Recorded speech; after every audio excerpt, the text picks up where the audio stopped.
Hey everybody, welcome to Vidivic Arts, and today is a very holly jolly episode of model making where we're working on a Santa model. And this isn't your ordinary Santa, as you see in the title. This is Sexy Santa. Now, I can't really tell you why I worked on this, because I don't know what got in my head to do it. I wanted to make a Santa Claus for a long time.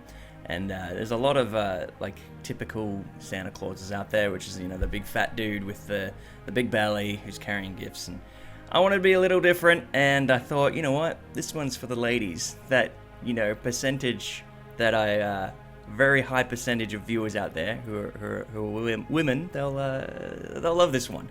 Anyway, here he is in his complete form. Now, the one thing I did not add in this video is the snow. So I have added this paint right here, the Valhallan Blizzard. Now, all you do is pretty much scoop it out and plop it on, but it is pretty expensive for the amount of snow that you get. So if you are going to be adding snow to your bases, look up how to make your own snow paint. It's definitely worth the time, and you won't be spending as much money using these paints. Now, getting into this model, it was completely made over on ZBrush from a sphere. So when we're looking at how this model was made, I think it took around about an hour and a half, so this is really sped up. It doesn't show you any of the mistakes and undos and all that kind of stuff I did, but you can see he was basically sculpted like he would have been out of clay. And I find this really fun and challenging to do, but I think a lot of professionals who use ZBrush would be rolling in their beds or in their graves just because, well, they're not all dead, but yeah. Yeah. What I mean is, it's not the right way to use ZBrush. You can actually use multiple objects, but like I said, I just like to challenge myself and you know, see what I can do with a single object and see how far I can push it. And I have done this before a couple times, and this is my most recent model, so it was a really good experience just to get back into it and sculpt this guy. Now, at first, I really wasn't sure where I was going with him. I knew he was going to be like this topless dude, but yeah, I'm overwhelmed with how good this model looks. I think it's really fun. I think a lot of people you could probably like use it for other stuff as well. It doesn't have to be Santa Claus. You could print him up and make him look like a burglar quite easily. If you just change the color scheme, it's really that easy. Now, getting into the painting, painting him. I haven't filmed a painting video in such a long time, so I had a lot of fun painting this guy, and you know, I filmed it. So let's have a look at how I did it. So I gave him a black undercoat to begin with. And yeah, that was just using a spray can of matte black, and make sure you're not using like a satin or a gloss. Now, the reason why I don't use glosses is really obvious. If you're a painter, you'll know why. But it's definitely important to use a matte, just because when you start painting over the top of that, it actually takes on the surface underneath. So if it's a gloss, the paint, even though it's a matte paint, it'll probably come out as a gloss, just because underneath is a gloss. So yeah, that's why I always use matte black, and it's sprayed on. You can paint it on, but it's faster to spray it. Now, the paints I used were all Citadel paints, and for the skin tone, I used Cadian Flesh Tone. Now, this was the base layer paint for just the skin. A lot of people use browns or like pinks, and you're more than welcome to do that, but I just used this color just because well, he's supposed to be pretty pale. He didn't come out very pale, but he's supposed to be, you know, this pale guy who lives in the North Pole. So I went for a very low or very high skin tone as the divots and the cracks and all that kind of stuff. Normally, if you're using a brown or a pink, that's pretty much just to, like, bits that you miss, that's the color that it'll be. And if it's a brown, it's a rather dark skin tone. But yeah, you can paint it however you like. This is just this is how I did it. Now, you gotta make sure to get the paint in behind the ears and on the face, and don't worry about how messy you do this part. As long as you're filling in all those cracks and you know, you're getting all those spots that skin is, that's all that matters, even if you're painting over the top. Now, I actually missed a couple spots around the belt line, and I had to come back right at the end of the model to fix it up, and you don't want to do that. You want to make sure you get it right the first time. You can go over bits that you've overpainted later on when you get, like if I paint those pants, you can paint over them if you've got skin on top of it. It doesn't matter. It'll be fine. Just make sure you get all the right spots. Now, the next paint I went for was the red, which is corn red, and that is the base layer for the pants and the hat and the bag. So basically, you've got your base layer and then you work up your highlights. Now, if you don't want to do that, you can just paint your base layers, but your models will look rather boring and unprofessional. Really, that's what they'll look like. You want to build up those layers, so you want to start with the darkest and go to lightest. Some of you paint with white undercoats, which is completely fine. It just brings out the paint a lot more. I like to work with the darks just because I can see the progress as I go along, and I can actually see black. It kind of I can't see black is what I mean. It kind of like hides in spots that you don't paint. So if you're not a great painter, which I'm not, I don't say I'm a professional at all, having that black undercoat is pretty good, because if you miss spots, it just counts as a shadow. That's what I say, anyway. So once you get the pants and the hat painted up, it's time to move on to the bag. Now, this bag is really huge, and you can't see it here, but the print actually failed. So one important thing is to not just throw away your prints if they don't work out. I mean, if they're complete trash, you probably should throw them away. But if there's a couple of things that didn't work out on it, for example, this one, the bottom of the bag didn't print, and the axe actually didn't print. I came back with it with a epoxy, or you can use a green stuff. Anything will really work as long as it's pliable to the 3D print. It'll work. But yeah, I've come in and I've just really roughly sculpted a bulge at the bottom of that, and you can actually see my fingerprints on the axe, which, you know, I don't really care about because it's my model and I enjoy the end process. I like to see how it looks at the end, and if it really looked like trash, I'd be pretty upset. But, you know, a rough job can actually do a really good job if you do a nice little paint job at the end. So don't throw away your models, sculpt over the top of them and fix them. Yeah, it's a waste of 3D filament if you're just throwing things away if it doesn't work out. And it's more fun to customize you guys anyway. In the end, they're way more. They've got more story and character, especially because it's your model. You want it to be yours, so you can add stuff to them.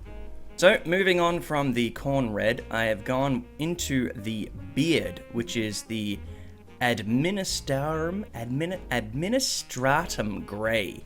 Now, why am I not going straight to white? It's the same system as the pants and the skin.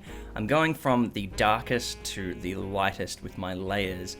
Now, the layer here being a very, very bright gray is just saying that this is going to be a really bright color at the end.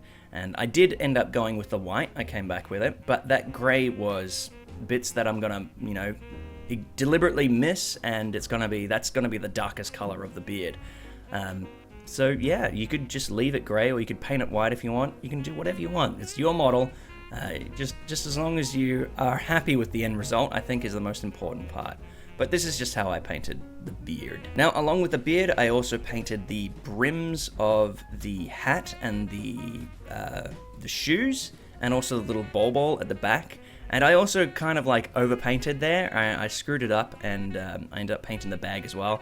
And I tried to rub it off, but it was there, and it doesn't matter. I'll come back. I'll fix it. It's fine. I'll fix it later on. So, you know, don't freak out if you're overpainting and painting things that you shouldn't be. I mean, this isn't I'm not a painter professional, but, you know, this is how you just learn and you fix your mistakes afterwards. Because you can always repaint models, and especially with 3D prints, if it really is terrible, you can reprint it and start again. No problems. Now, I also painted the axe a gray. Normally, I would actually paint this with a metal, like a what is that color? Bolt gunmetal. You guys know what that color is. It's basically a gunmetal, and it reflects and it's got a shimmer when in the light. But I've actually come to enjoy painting my metals from scratch. So basically, you paint your metal with the dark gray and you work your way up, and you can add highlights and shimmers and all that kind of stuff. And I've been really practicing and trying that, and I think I enjoy it a little bit more than just painting it the straight silver, gunmetal. I mean, the gunmetal looks awesome, it always will, but it's more fun just to, experiment with some stuff. So you guys are more than welcome to paint this whatever you want. You can paint it, you can make him look like he's really bloodied if you really wanted to. I was tempted to, but I'm going to keep this a nice, happy PG model. And lastly, I did paint the belt buckle, which you could paint with the, the gunmetal, and it'll look great. It'll look great no matter what. But yeah, just a little square in the center there. Now, the axe handle, I didn't go into too much detail here. I pretty much just painted it a brown, I think it's Mornfang brown, and I just left it as it is. I didn't come back and I didn't add any highlights or anything like that. Left it as it was, but you can come back and paint it whatever color you want. You know how it works. Now, when it comes to the highlights of the skin, I used a higher color. This was a 3-part layer. The second layer from the Cadian flesh tone was the Kislev flesh, which is a lighter tone. It's not too much lighter, but it's light enough that you'll definitely notice. And the way I used this paint was, I pretty much pictured where light would be hitting if it was coming straight down on him. So I didn't paint underneath his arms, and I didn't paint in his crevices or anything like that. So painted his ear and his nose and all the little bulgy bits that would be bulging. And it's really hard to see it in this video because the lighting is just absolute trash, and I'm really sorry about that. I haven't really got a good setup for painting videos. I would love to learn how to properly set that up, but this is just how I went about doing it. So it's a pretty long time consuming process, but once it's done, you could leave it at this point, and I'm pretty happy with how it looked, but I knew I was going to come in with one final layer of skin tone, which really makes the model pop. So you can leave it here, or you can come back to it. It's completely up to you. Skin tones are really fun to work on because you can actually see the model come to life the more layers that you add to it. It's all part of the fun. Now with the pants, I used a Wazdaka red, and using the exact same system I did with the skin, I basically painted over bits that I thought light would hit, and I left bits that were, like the creases in the pants. I didn't want to paint them in, otherwise you wouldn't really notice them, and it would be a pointless endeavor just getting rid of them.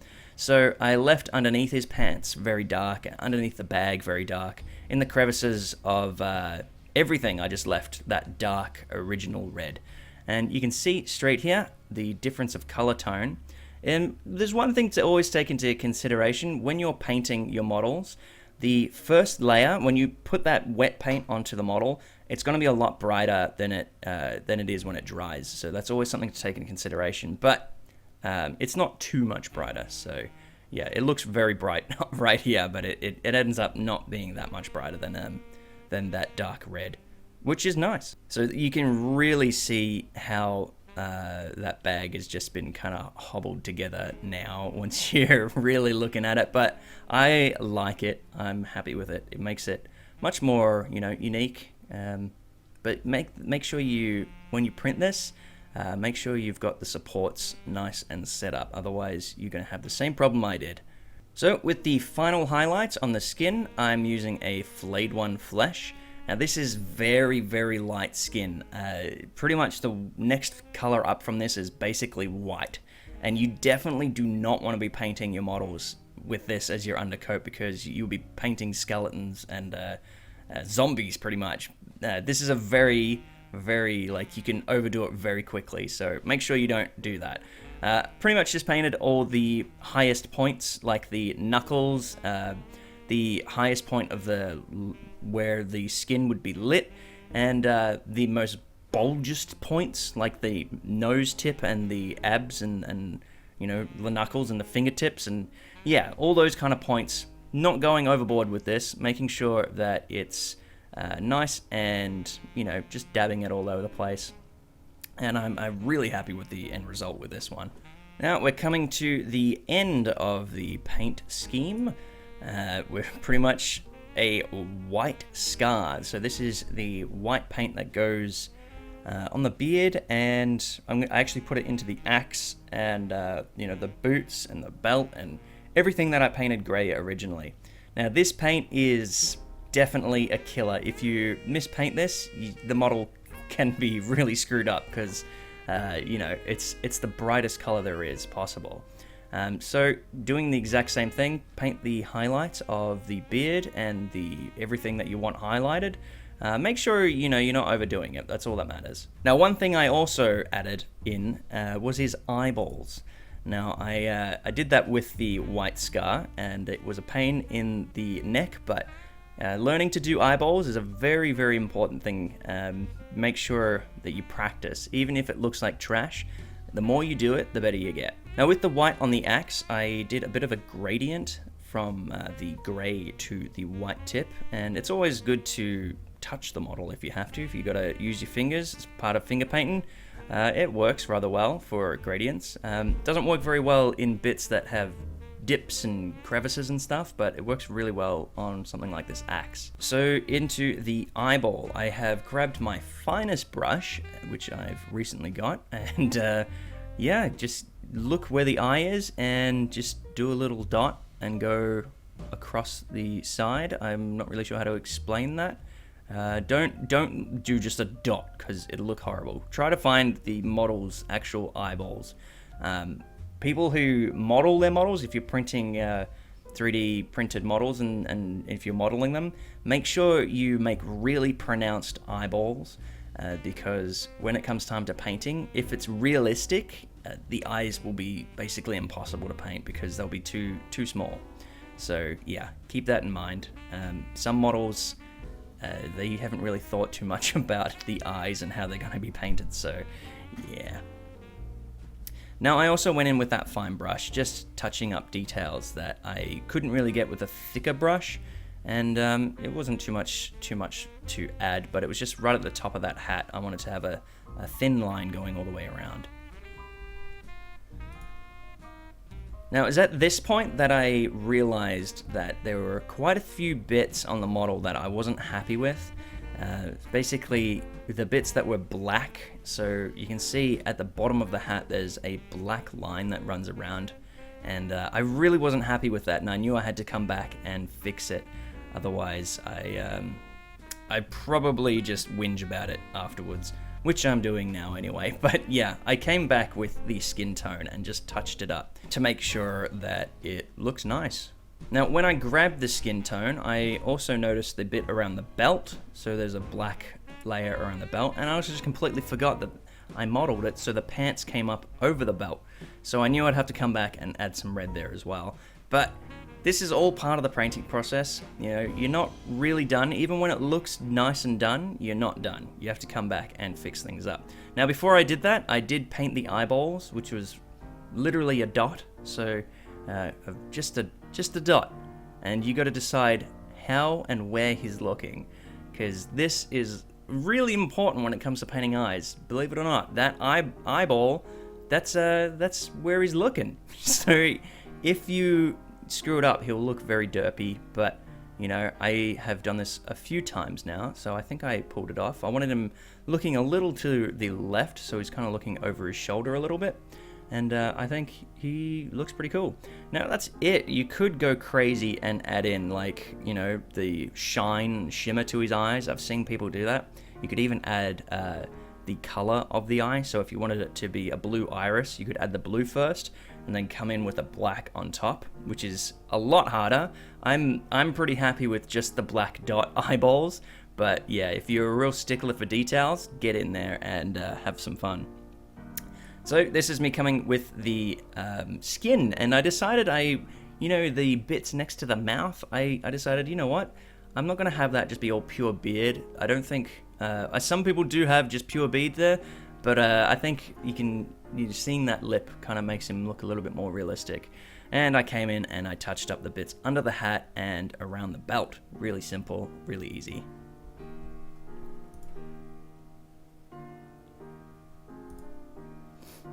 Now it makes sense, you need to have a steady hand for this, but I will admit I don't have steady hands, and I know a lot of other artists out there who don't have steady hands. I'm pretty much using the table as my keeping it steady, so I'm resting my hand on there. But you know, it's a lot of practice, and the older you get, the more shaky you get. But you know, I think anyone can really pull this off. I don't think I'm a great painter. I honestly don't. It looks good, but you saw how crap it looked to begin with, and it's really just layers. It's just a cheating system. It takes a lot of practice to get in the lines and all that kind of stuff, color within the lines, and you can come back anytime and touch up the model. You can't even see it too well here, but I screwed up this hand and I had to come back with the skin tone to fix it up. So I had a bit of white on my thumb and I pressed it against his arm, and that would have screwed up the model completely if I just left it like that. But I came back and I fixed it up. You're fine to do that. Don't stress out when you're painting your models, and have fun. If you're having fun, and even if your models look like trash, I'm gonna be honest here, if you're having fun, it doesn't matter what anyone else is saying. And if you like the look of the models, it really doesn't matter what anyone else is saying. Like, think of Picasso. Your artwork is your own, and no one can judge it otherwise, unless you're entering it into a professional realism competition. Then you might get a bit of harsh criticism. Anyways, that is the model. That's how it looks. I'm really happy with how it looks. You can see right here on the side, he is really cool. And as I said earlier, that paint is just the Valhallan Blizzard. It's literally a texture paint. You can see inside here. It's just this gross paint that you scoop out with you can use it with a brush or whatever you want, a toothpick even, and you just layer it up and you get this really cool looking snow. Now, I didn't do anything with the base, it's just black and snow, but you can see he looks really cool. I'm really happy with him.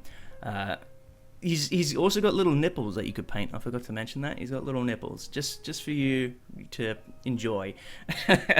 Yeah, he's a really cool model. I hope you guys enjoy him. He's completely free over on My Mini Factory. Let me know what you thought about that painting section. I really went into depth there, a lot more than I used to. I even put the little paint pots with the names of the paints, because I had a lot of you guys asking, what paint is that? What paint is this? If I did miss anything, let me know in the comment section below, and let me know what you thought about the model itself. Is it something you guys like? I don't know. It's just a lot of fun to do. I enjoy modeling and I enjoy painting, and yeah, I had a lot of fun with this model because it was something that I just got to do. I didn't have to really overthink it. Now, I am working on some future stuff I'll show you. For all you awesome people who are watching this far in, you guys are amazing. And we'll have a look down here next to this guy. We have some Vikings. Now, this is a rather huge project that I'm working on. We just got a couple here, and I'm still in the works with them because I am going overboard, and I want to make it so you can fully customize your dudes. I've got here little arms holding shields and little arms holding axes. So these guys have different arms and different heads and then just a solid body.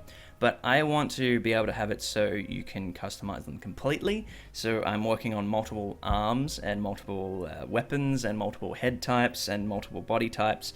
And hopefully, if I do this right, you should be able to make anything from the medieval era to Viking stuff and whatever, you should be able to just grab the models and customize them yourself and do whatever you want. So it's a really huge project, and it's taking a while.